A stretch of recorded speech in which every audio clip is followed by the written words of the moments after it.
The questions you've got in Cardiff, as I said, they're similar questions to questions we've got everywhere. You've got a timeline. You know something, you've got this incredible growth coming in 20 years.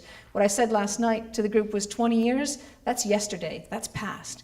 We've got to be planning for not only 20 years, but 50 years and 70 years on down the line to see what we're doing when there is no more fuel to drive our cars.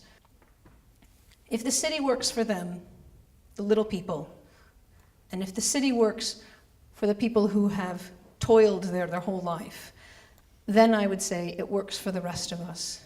All too often, we focus on the people who look like this because they're the young brains that we want to keep in town. But it's easy to make a cool city for 20-year-olds. Just give them a container in a bad part of town, right? It's not hard.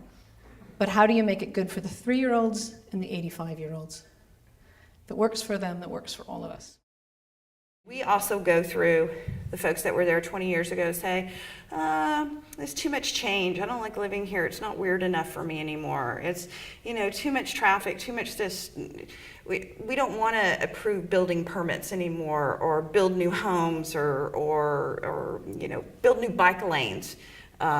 So we go through the same issues, but I think that us having a seat at the table, whether it's talking about a technology corridor in the city, that's going to then morph into opportunities for visitors to, experience is something that's very important as you move forward with development in the city.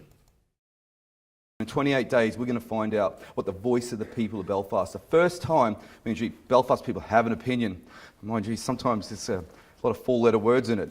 But this is the first time that their opinion matters on something that's so powerful. We call it the seed of the city. You check it out. And thanks to the likes of our Chief Executive, Suzanne, giving us opportunity to do this, show us what we've done. We're paying for it ourselves because we're commercially savvy, but they're paying for programming. So it's a proper collaborative partnership. But it's really about having richer conversations. We've heard a lot, we've been talked at quite a lot today. There's some workshops this afternoon, but I really think some of the best things happen, as was the case in Belfast, where there's a bit of disruption. There are people having conversations that wouldn't have had conversations before. I'd like to start with this slide, which really sort of, a little bit apocalyptical, I know, but it's a vision to say, could our cities end up being like this one day?